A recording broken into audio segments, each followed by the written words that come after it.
Next,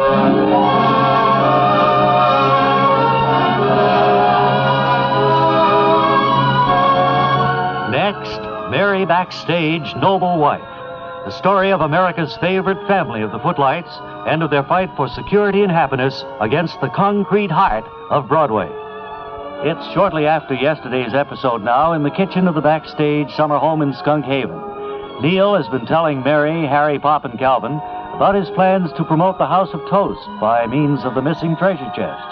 And as we join them, we hear Calvin say, "Where did Mary go? She was here a few moments ago. We got talking to you, Neil, and suddenly she just disappeared." Now that you mention it, Mary, are you upstairs? No answer up there. So I thought that this would make a very good... wait, just a minute, Neil. Oh. Mary, are you downstairs in the basement? No, she wouldn't be down there. What were you saying, Neil? I was saying I thought that this chest would be a good merchandising gimmick to create a little store traffic, bring people into the House of Toast to take a look at the chest, and then I thought maybe we could have some kind of a contest where people would win the contents of the chest, or a trip to someplace, or a year's supply of something, or maybe a lifetime, you know.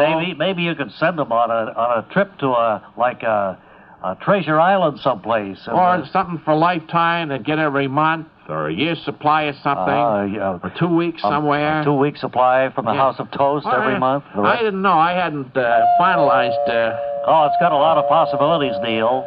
I think it's going to be really... Why not get the door? Somebody's at the front door. Oh, maybe it's Mary. That sounds like her knock. Well, I think it'll be a terrific idea myself. Oh, it will. It'll bring in customers head over heels. Hello. Oh, there's Mary. Yes.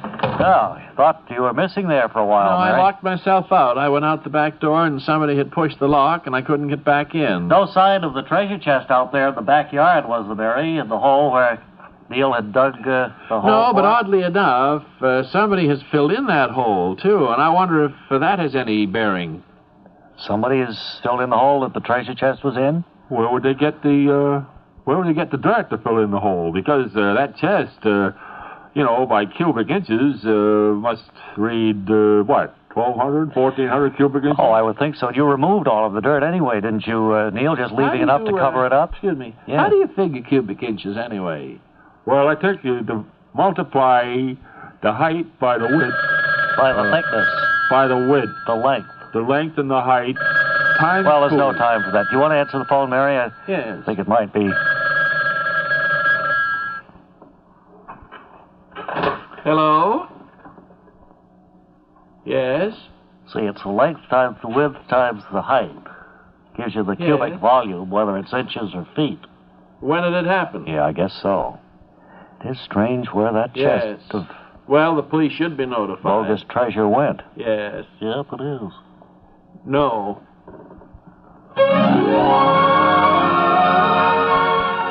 And so, our friends receive a phone call at the Backstage home, and Mary answers it. We'll learn perhaps who it's from tomorrow when we'll hear Calvin say... Yeah, it's the height times the width times something else. That's tomorrow in the next exciting episode of Mary Backstage Noble Wife. Word Carr speaking.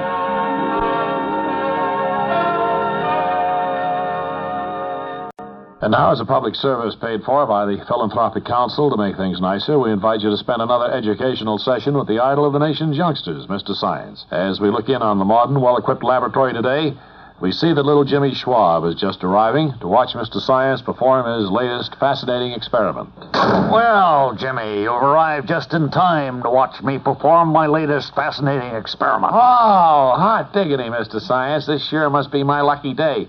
I also didn't catch the measles this morning from the kid next to me at school. And now, what fascinating experiment am I going to be privileged to behold? Well, today, Jimmy, we're going to utilize our laboratory equipment to prove that all chemical elements expand in size when they're heated. Holy mackerel, Mr. Science. I never dreamed that chemical elements did that. In fact, I tried to heat an ice cube once, and it just turned into a puddle. Well, ice isn't really a chemical element, Jimmy, but if you'd heated the water you obtained from melting your ice cube, then you could have seen it expand. Gee willikers, Mr. Science. I don't understand how I could have heated that water when it all spilled on the rug and soaked right in. Well, that only happened because you weren't using modern laboratory equipment to perform your experiment. And water isn't really the best element to test for heat expansion anyway, but today you'll see how another common element increases greatly in size when it's heated. And to prove it dramatically, we're going to prove that the molecules and chemicals grow larger when they're warmed up. We're going to start our experiment with a test tube of chilled mercury. Golly Moses, Mr. Science. What's that large, imposing piece of laboratory equipment you've utilized to chill the mercury? That's called a refrigerator, Jimmy. Great day in the morning. Wait till I brag to the bullies at the playground that I've seen one of those. Yes, I'm sure it'll be a feather in your cap, son, but the most amazing part of this experiment is still to come. Now, notice how the mercury cooled in the refrigerator fills only about half our test tube. Gee whiz, yeah. It's too bad you didn't have enough to do the experiment right. Well, as you'll see in a moment, lad, this is all the chilled mercury we need to do the experiment properly. Now, notice how it's already beginning to rise in the tube as it warms to room temperature. Great. Jumping Jehoshaphat. You're right, Mr. Science. Never before have I seen the working of such powerful magic. Well, it's not magic at all, Jimmy. The structure of the molecules is changing. Now watch how the process is accelerated as I hold the tube over our laboratory Bunsen burner. Holy Moses, I can see it growing with the naked eye. We'd better flee in panic before it spreads like the monster fungus from the lost planet I saw on television and consumes us Oh, both. just calm down, son. Nothing like that's going to happen. Mercury just happens to be the element that expands most rapidly when it's heated. Now, some of the others change so little that the difference can only be seen with a microscope. But every form of metal, liquid and gas, does increase in volume when its temperature is raised. Gee, then I'll bet you could even make some sort of device with an element in the tube to measure how hot the weather is. What a boon to mankind that would be, right, Mr. Science? Yes, but a device like that already has been invented, Jimmy. It's called a thermometer. It has mercury inside. No kidding. Well, maybe we could come up with an improved version using some of the stuff in this other bottle here. I'll hold it over the Bunsen burner and see if it expands. No, don't do that, Jimmy. That liquid must never be heated. Put the bottle down, But it's only half full. I want to see if holding it over the fire will make No, it I wouldn't.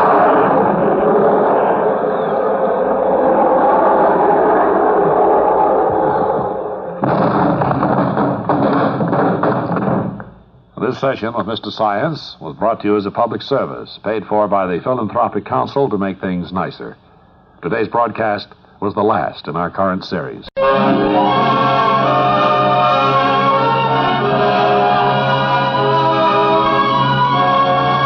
Next, Mary Backstage, Noble Wife.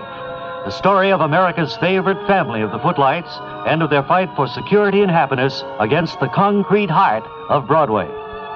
Yesterday, as Harry, Calvin, and Pop discussed with Neil the disappearance of the chest of treasure Neil was hoping to use as a promotion gimmick for the House of Toast, the phone rang at the Backstage summer home, and Mary answered it. And now, seconds later, we hear... Well, let me just take a few notes down. Who is it, Mary? I'm on the telephone. Heard about you the police just a little while ago. Don't want to talk to anybody. No, She's getting the vote and the Right. cogent facts down now. Here's a pen, Mary. Oh. Thank you. Yes. She looks Let me very, write that down. very serious. Suppose it has something to do with the chest of treasure? Greg No, it might. Oh, wait a minute. Marlowe. That's Greg Barlow, young playwright, isn't it? Yes, of course. License number Secretly in love with Mary. 39611 69311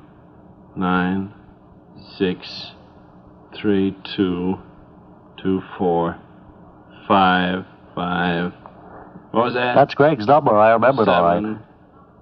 7 8 8 0 0 M. M. Yeah, that's Yes. his. Uh-huh. That's certainly, well, What is it about Greg, Mary? it's about his license and his car. Uh-huh. Yes. Well, was anybody, oh. Uh-oh, that sounds serious. I hope nothing all about? nothing It's so untoward has mysterious. happened to Greg. Look at Mary. She's white as a ghost. Is Greg all right, Mary? And Harry Jr. Harry Jr., your son. Our son. Seen in Passaic. Yes. What county is Passaic?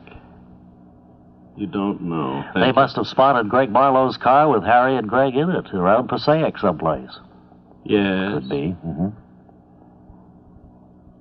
And Mr. Oh, thank you, Passaic County. And Mr. Chunky of the peanut butter factory also? What was his number? Wallace Chunky. 2. I've read about him in the papers. 3. He's doing a great job at that peanut butter factory. 1 1 7 8 6 6. See, I wouldn't know whether that's Mr. Chunky's license number or not. I don't know it. No, I don't either. 11. 11. How could you have the number 11 on the license plate? It would be 1 1. Mary, could you have him kind of hurry up so we can find out what this mystery is all about? 7 8. Hello, would you tell me who this is calling, please? I don't believe it. And so we learn little more of the mysterious caller, giving Mary some information that concerns Greg Marlowe and Harry Jr. You want to be here tomorrow when we'll hear Calvin say, Yes, sir. It's 396-11693-1196. that's tomorrow in the next exciting episode of Mary Backstage Noble Wife. Word Carr speaking.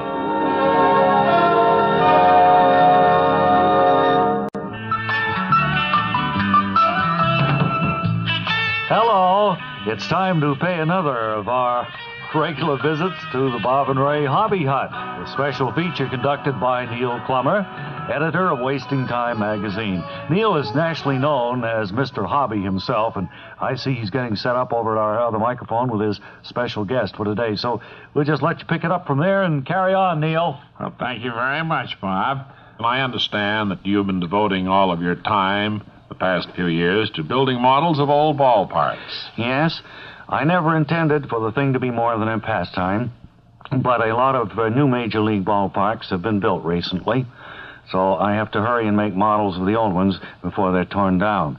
I had to work nights and weekends to finish my replicas of Forbes Field in Pittsburgh and Crosley Field in Cincinnati, but this model I brought with me today is still my favorite. And, of course, I can tell at a glance that it's Ebbets Field in Brooklyn, all copied in beautiful detail and measuring about a foot and a half across. Actually, it measures 4 feet across, Neil. Does it really? It didn't look that big. Yes, and it contains approximately 30,000 individual seats, all handcrafted. It even includes little players out there on the field whose facial features are easily recognizable. I noticed that. There's Carl Furillo and Jackie Robinson and Roy Campanella. Let's see if I can get a little closer and look at that little picture there on the mound. Oh, gee, I guess I should have warned you not to lean on the roof of the stadium that way, Neil. You just knocked it down along with a big portion of the upper deck there. Oh, I'm terribly sorry, Mr. Guilfoyle. I think I can just reach in there and pick up the pieces pretty easily. Well, no. I'd appreciate it if you just leave things alone and not try to help out. I'm awfully sorry. My foot slipped. And I kind of fell against that outfield wall there. That wall was made of thousands of tiny little bricks I had glued together. And now it's just a shambles. I think Carl Furillo is buried in the debris somewhere. I don't have any idea where he is. Well, don't you think you're getting just a little bit overwrought about it? I mean, standing there, wringing your hands. No, I don't think so at all. I worked on this in my basement almost every evening for 2 years. Well, it was just a blank section of the wall that fell down. See, the part with the scoreboard over here is all intact. Neil, stop leaning on a thing to look at it. It's not strong enough to lean on. I can see that now. And that should serve as a tip to others who may want to take up the same hobby. Be sure to use good, strong materials, and don't make the same mistake that Mr. Guilfoyle here did. Also, steer clear of recreating places like Ebbets Field, where the original is gone, so you can't see how to repair your model after some clumsy ox has ruined it. Yes, that's another good tip to remember. So I want to thank you for sharing your expertise with us, Mr. Guilfoyle. Now, this is Neil Plummer, urging all of you at home to have a good day and find a good hobby.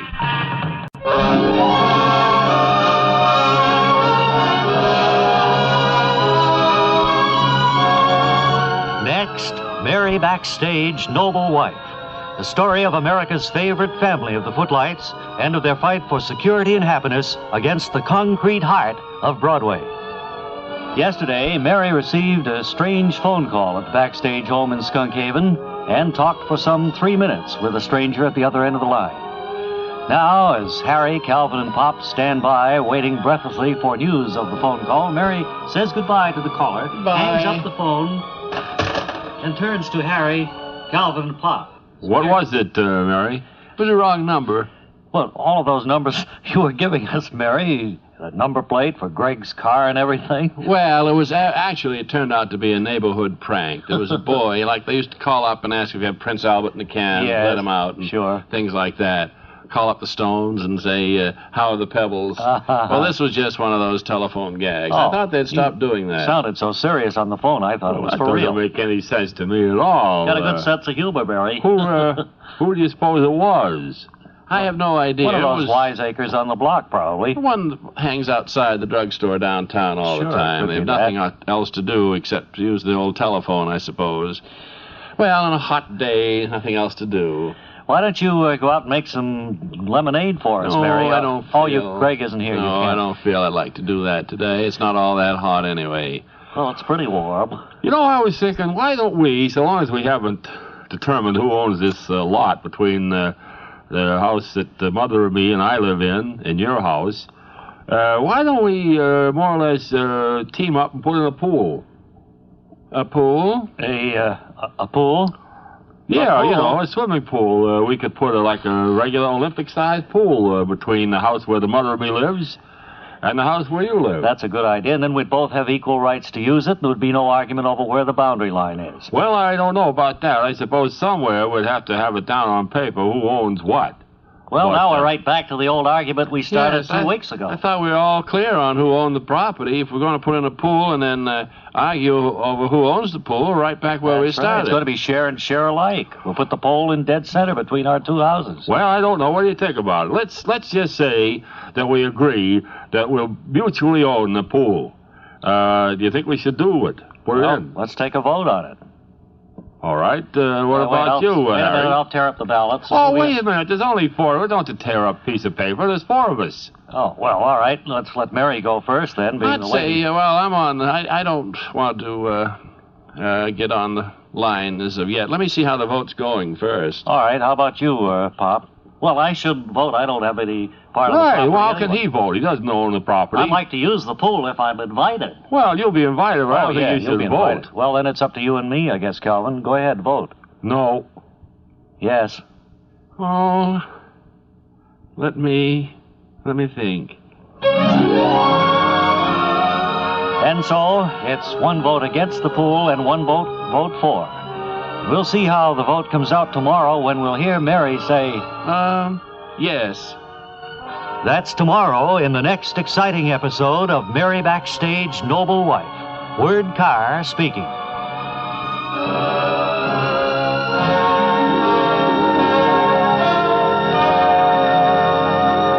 Nice feature, huh? Yes. I have no idea how much time we have remaining. Would you hold up the great, huge sign, please? Wonderful. Approximately that, eh? Mhm. Well, then it would almost be time, I guess, to call in our poetry friend. Yeah, come on over, Charles. Charles, and sit down.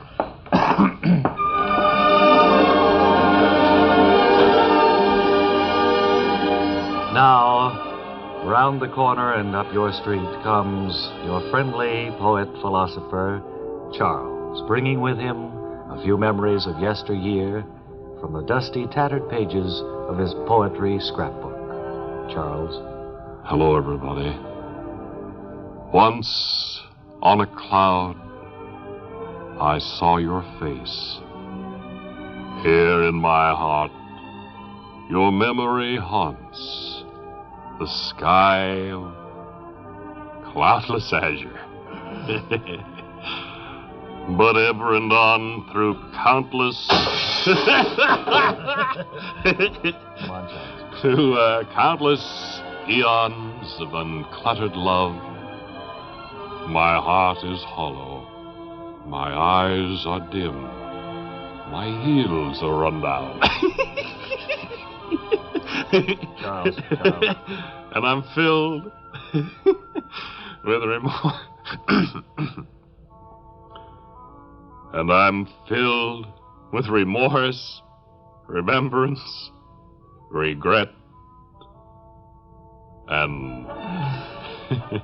I can't go on. Once again, someday soon, Charles, your friendly poet-philosopher, will be... Once on a cloud. No, this isn't the day, Charles. Tune in soon when once again Charles will come around the corner with his dusty, tattered manuscript. Until that time, Charles leaves you with... So long now.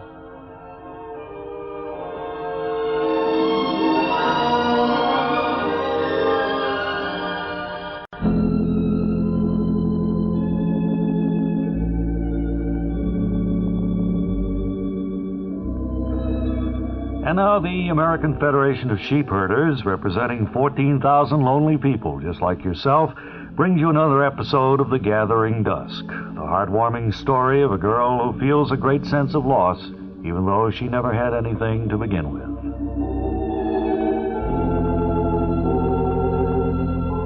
As we look in on the Bessinger household today, Edna is hanging the portrait of a total stranger over the mantel in the downstairs living room.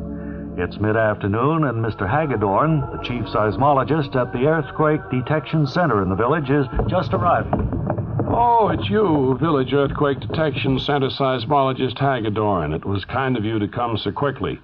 I just hope the flunkies who work for you won't all goof off for the rest of the afternoon just because you're not there to check on them. No, I don't have any employees working for me, Miss Bessinger. I just keep the seismograph equipment out in my garage and take care of it in my spare time. Well, I'm delighted to hear that you have so much spare time. That means you'll be able to stay and visit for a while. Here, let me take your coat and hang it up for you. Whoops! Now, you all right, Miss Bessinger? Yes, just fine, thank you. I guess hitting that umbrella rack on the way down broke my fall. But there's one thing that concerns me about you working alone in your garage. Who comes around to give you your check on payday? Well, I get it in the mail from the State University. They put up the money for a lot of small earthquake detection stations like mine. Well, it sounds like a very dependable way to make a living, and I'm sure you must go hungry a good deal of the time, though. Here, let me bring you some oolong tea and coconut macaroons. The water's already boiling out in the... Did you hurt yourself that time, Miss Bessinger? No, I'm just dandy. Those jardiniers are softer to fall on than you might think, assuming you hit them just right. Now you just wait here while I get the oolong tea and coconut macaroons. They're right out in the kitchen, and... Let me help you up, Miss Bessinger. No. No, I don't want you putting yourself out for me. You're probably too weak to lift anything when you haven't even had your oolong tea and coconut macaroons yet. But we'll take care of that in a jiffy. You just wait right here. Miss Bessinger, would you please stop trying to get to the kitchen? I don't even like tea and macaroons. Well, it's not just tea and macaroons. It's oolong tea and coconut macaroons. You must like those. Otherwise, why did you accept my invitation to come over here? Because it wasn't an invitation, Miss Bessinger. You said it was an emergency. You needed to see me right away. That's why I assume you had something more important in mind than tea and macaroons. Well, now that you mention it, you're quite right about that. The Village Earthquake Detection Center seismologist Hagedorn. I've been in a state of extreme panic all afternoon because of this severe earthquake we're having. And I thought maybe you could give me some indication of when it might be over. Perhaps you've noticed how hard it is for me to stand up while the room is rocking this way. Well, your problem has come to my attention, ma'am, but it's not an earthquake that's causing you to fall down. I noticed when I came in that there are little ball bearings all over the floor. You seem to keep stepping on them. By jingo! I'll bet that could explain the whole situation, Village Earthquake Detection Center seismologist Hagedorn. I remember now that I found my old roller skates in the closet this morning. But several of the wheels were stuck, so I took them apart and tried to fix them. I guess that's when all the ball bearings fell out. The land of Goshen. You can't imagine how relieved I am to know that we aren't being rocked by an earthquake that's likely to swallow up the whole town. I suddenly feel as if I'm no longer standing in the gathering dusk.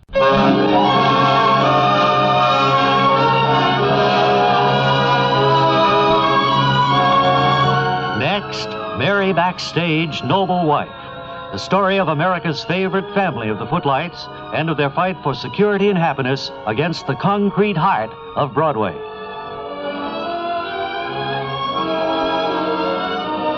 Yesterday, Calvin suggested that our friends construct a swimming pool in the area between Calvin's house and the backstages.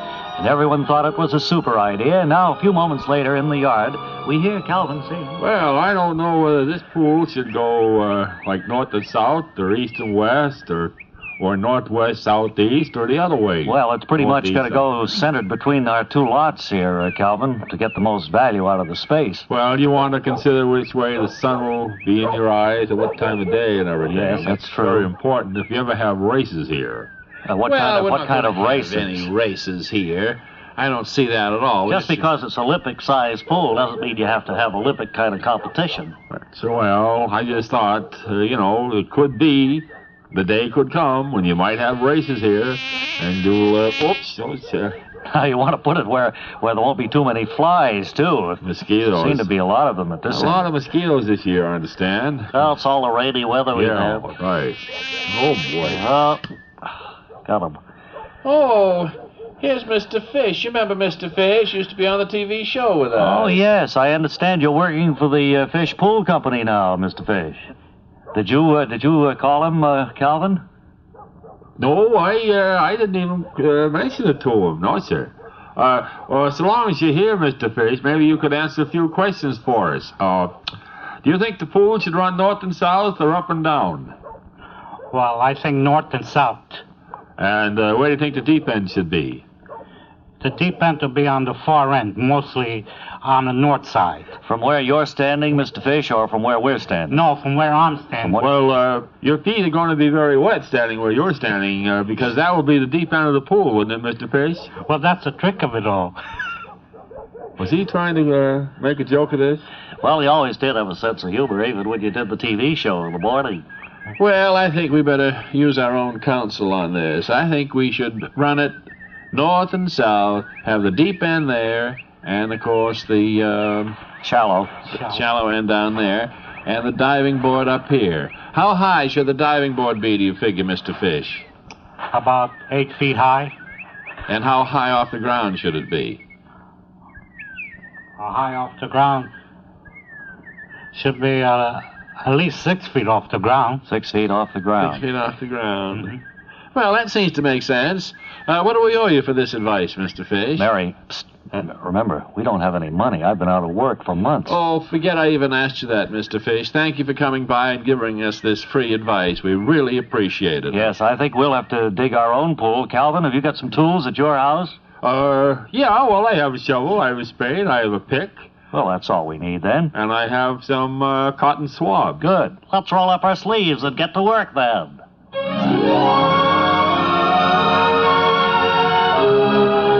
And so Mary, Harry, Calvin, and Pop decide to build the swimming pool themselves. And you'll want to join us on Monday when we'll hear Mary say, "It's going to look good." That's Monday in the next exciting episode of Mary Backstage, Noble Wife. Word Carr speaking.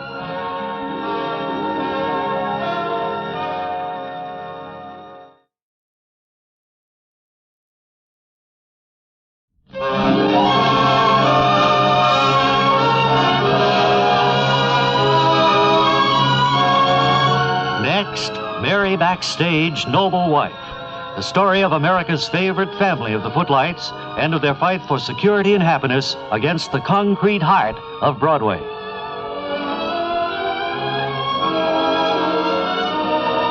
Mary and Harry, together with Calvin Hoogevin, their next-door neighbor, have decided to build a swimming pool in the vacant land between their two houses in Skunk Haven. And it's shortly after Friday's episode now as we see Calvin, Mary, Harry, and Pop Beloved in the yard between the two houses, and we hear Calvin. Guess we'll have to do this whole thing by hand. Dig the hole and everything. That's because right. We don't have the money to hire a professional swimming pool company to come in here and give us a real professional job. Well, that's right, and, the work will do us good, too, Calvin. Well, don't ask me to do any of that heavy lifting. I just can't do it. Well, you can be in charge of the lemonade, Mary. Keep bringing that I can cold bring stuff. out lemonade and tell you where you've made mistakes, point out your errors, but that's about all I can do. Well, I don't think we'll make too many errors. After all, it is just a hole in the ground. A certain... Well, I can point out if one of you seems to be a little slack on the job, not pulling his weight. Let's put it that way. Well, I don't think you need to do that, Mary. We'll... You mean if one of us is kind of dogging it, you're going to point it out? I don't think you need to do that, No, I don't Mary. think so. This Well, could just cause arguments among all I just four think of us. that you need somebody on top of you to keep... If we're going to get this thing done before frost, we'll have to keep working. You understand? Oh, I understand that. Yes, Yeah, yes, we'll have to we get it in understand. before the frost. Hand me that pickaxe, Sir Calvin. I'll start right over here in this corner. When does the first frost usually hit in these parts, anyway? Oh, not until October, I don't think. Late Maybe, October. maybe November even. Yes, sometimes we haven't had frost till the middle of November, I can remember. Well, we got a lot of work to do. Aren't you going to stake out the shape of the pool and where it's going to be? Oh, why? We got so much digging to do, there's no time to stake it out. We can trim up the edges after we get the main sure. main part of the... Oh, there's a rock Seems there. to me, though, when I saw pools being put in other places, they would bring in some sort of a surveyor, and he'd look through something and pound a stake, and then he'd look this way and that way. Well, we don't want anything too fancy, Mary. We don't have to have it that good. I mean, so look at it this way. Suppose one side of the pool is 18 feet and the other side is 6. So what? Sure, it's kind of modernistic. Sure. Kinda a little different. What kind of shape do you think we should have anyway? Well, I prefer the traditional oblong. What about an L shape? Remember years ago the kidney shape was the big thing? Yes. That's yeah. gone out, hasn't it, the kidney shape? Yeah, I guess it has. Haven't... Liver shape, I suppose you could have. All I know what a liver looks like. Do you? no, I don't. I don't have any idea what a liver looks like. Here, you want to take over here, Calvin, for a bit? Okay. This is going to take longer than we'd figured. You got a wheelbarrow, Harry? I'll go get that. Might help. Yeah, that might be one way of getting... You won't have that much dirt yet. God! Oh, thing! Oh, brother! Well, just dig the whole thing again. It just caved in.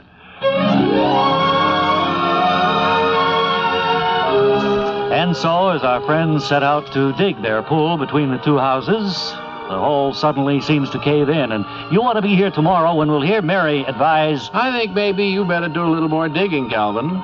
That's tomorrow in the next exciting episode of Mary Backstage Noble Wife. Word Carr speaking.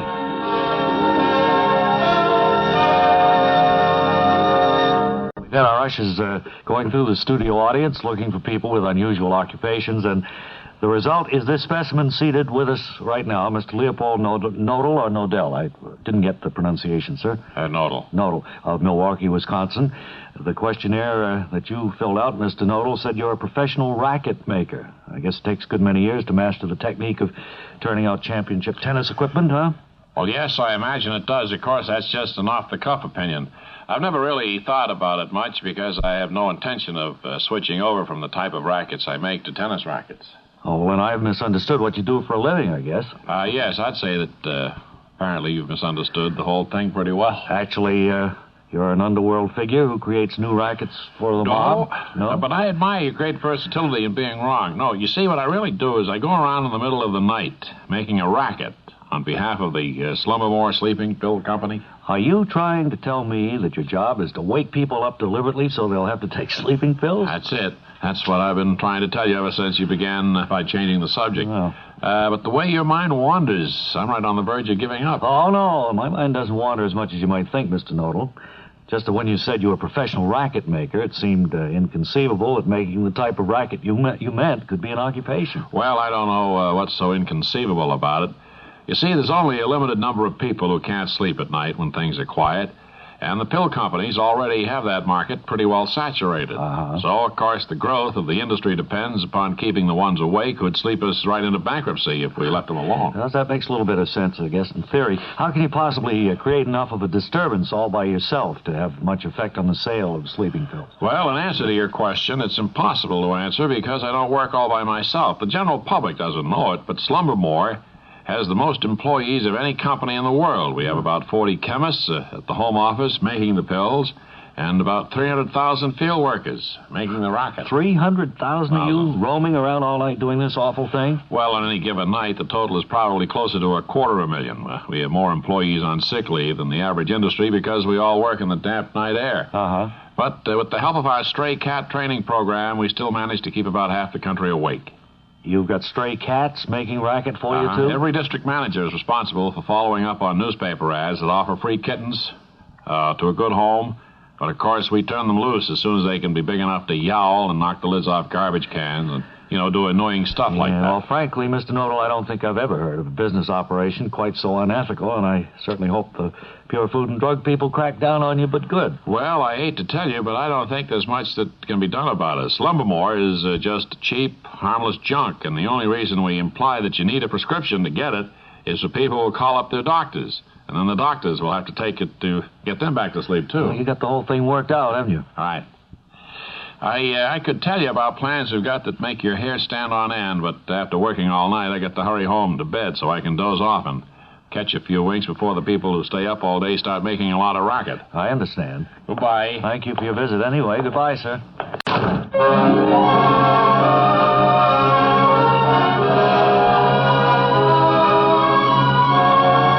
Next, Mary Backstage, Noble Wife. The story of America's favorite family of the Footlights and of their fight for security and happiness against the concrete heart of Broadway. Calvin, Harry, and Pop have been busy all morning working on the swimming pool that the Backstages have decided to build with Calvin in the space between the two houses. And as the hole gets deeper and deeper, Mary looks on, giving moral support, as we hear. Well, coming along very nicely. Oh. Seems to be more or less circular, though, the hole. Yes, it's going to come out that way, I think, Mary. Well, what do you think? Do you think a circular pool, is it comfortable? I do. I think that'll be fine. Well, I don't know. It's so commonplace, isn't it? Just a round thing. Ought to have some kind of free form, I would think. I make a little difference in the shape of the thing, kind of make some angles in the corner, and, just kind of make it unusual. Well, the one thing we have to do is keep the shallow end to you, Pop, right? That's right. You don't swim. Do you swim at all, Pop?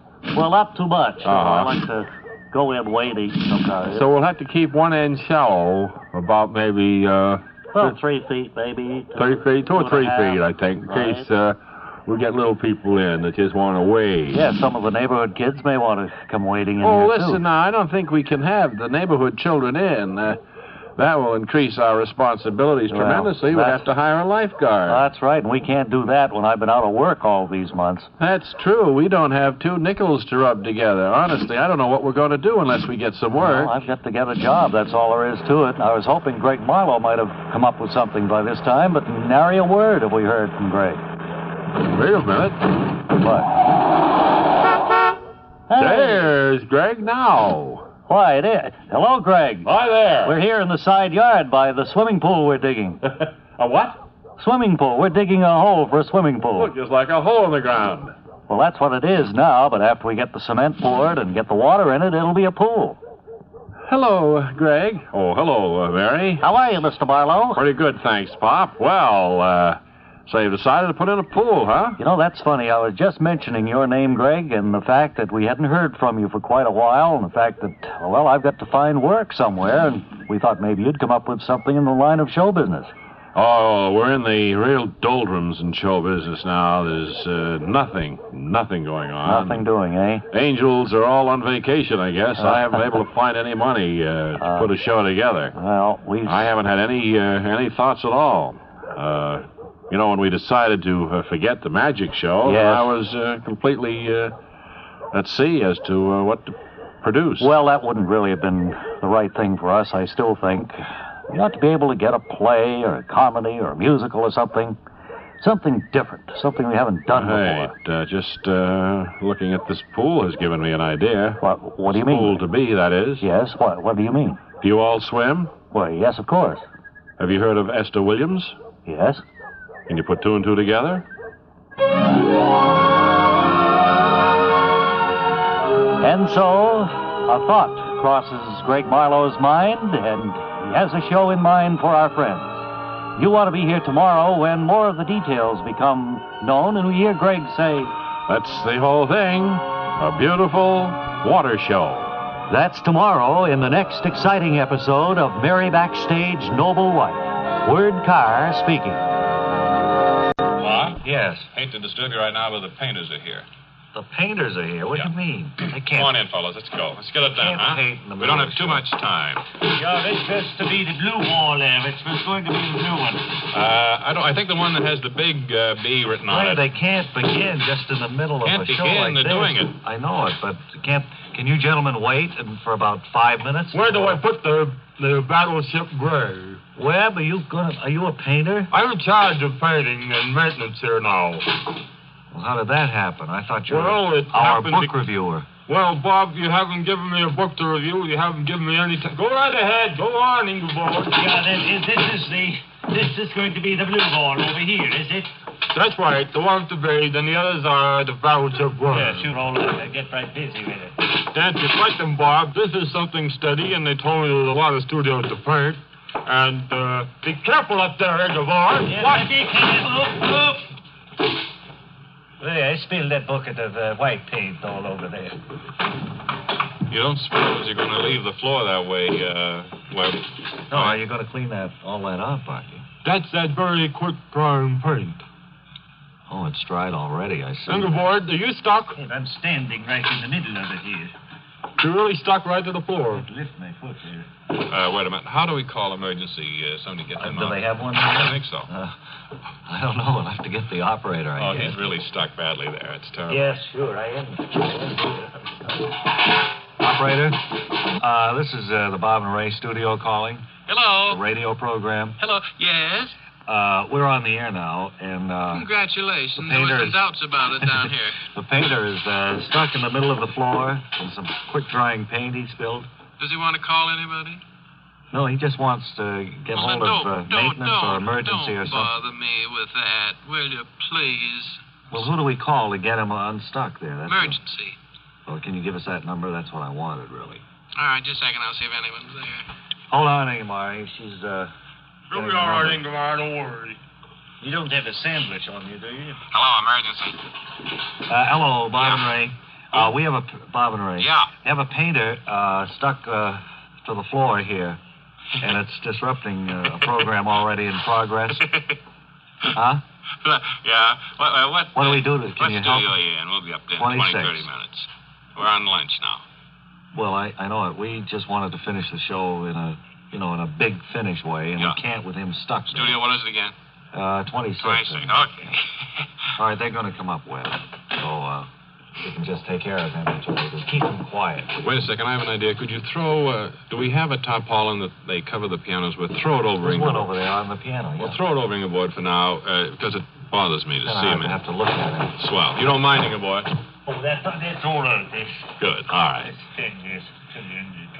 All right. Would you go over to the organ now and play some sweet music for us, Webley?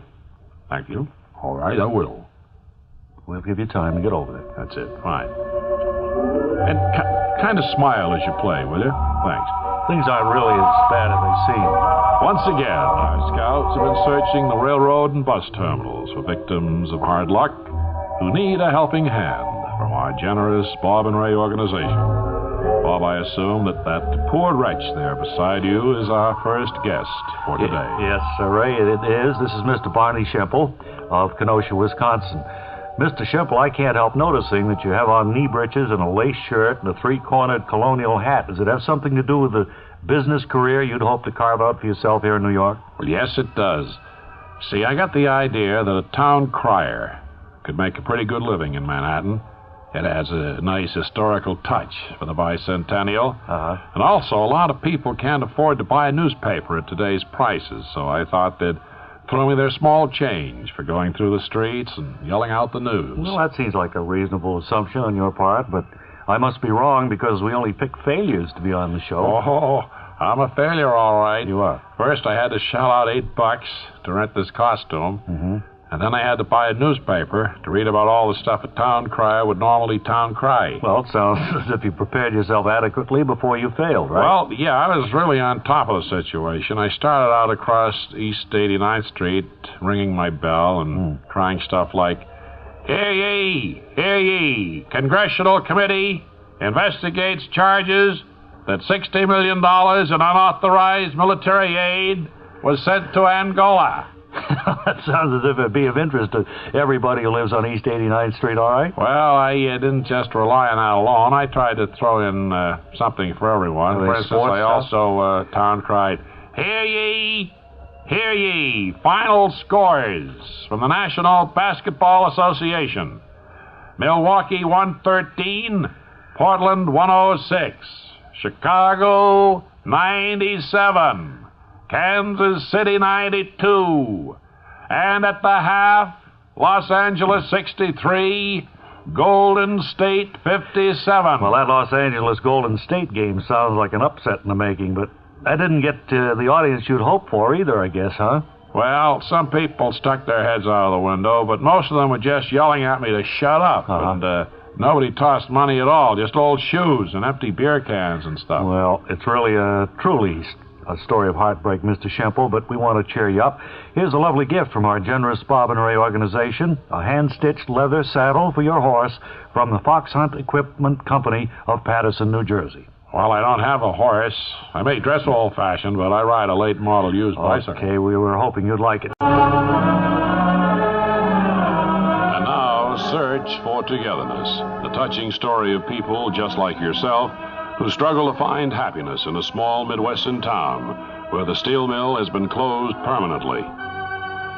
As our drama begins today, young Dr. Honeycutt is looking at x-rays in his office upstairs over the cafe where Agatha works part-time. And beside him, waiting anxiously, is old Mr. Kincaid, the town's biggest lumber tycoon and all-around millionaire. At last, Mr. Kincaid feels compelled to speak. I don't like to bring this up, Doctor, but you've been studying my x-rays for a good 20 minutes now, and I assume you found something disturbing. I wish you'd tell me what it is. Very well, Mr. Kincaid, if you insist. I don't like to bring this up, but you seem to have an extra bone in your rib cage that runs vertically right down through here. Now, that could cause you some problems in later life. Oh, I'm in later life right now, Doctor. I know that's a subject you don't like to bring up, but when a man reaches his 80th birthday, he has to face the fact that he's getting older. Well, you show a lot of courage for a man who might guess to be well past 70. Unfortunately, there's no miraculous cure when one has a rib bone running the wrong direction. So just try to make yourself comfortable. And much as I hate to bring it up, you owe me $125 for the x-rays. Honeycutt, I don't like to bring Agatha's name into this. However... Now, just a moment there, Kincaid. There's no need to bring Agatha's name into this. I merely said... Just a minute, Honeycutt. I happen to know that you're pushing for payment of my bill because you're short on cash just now. And I don't like to bring this up, but Agatha is being seen around town in a new mink coat. Now, just a moment there, Kincaid. Are you trying to say that town gossip would cause you... Just a moment, Honeycutt. Are you trying to infer that I'd be guided by town gossip? Well, I don't like to bring this up, sir, but you were the one who brought Agatha's name into this after I mentioned the bill. Well, that may be, Honeycutt, but I've already told you I don't like to bring Agatha's name into this. Well, I understand your point about that, but the fact remains that it's only a matter of $125.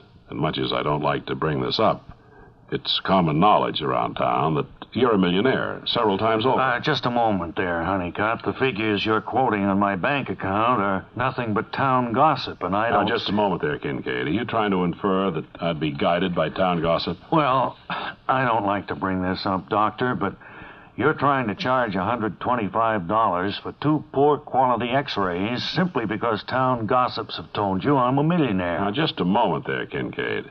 What gives you the right to call my x-rays poor quality? Well, I didn't want to bring this up, Doctor, but what you refer to as an extra bone running vertically through my rib cage obviously isn't a bone at all. You left your coat rack between me and the x-ray plate when you took that picture. See the hook stretching out on both sides there at the top? I hadn't wanted to bring this up, Mr. Kincaid, but I have reason to believe that those things you describe as hooks are really extra skull bones that have grown into your brain. Now, those could cause you some trouble in later life. I'm in later life right now, Doctor.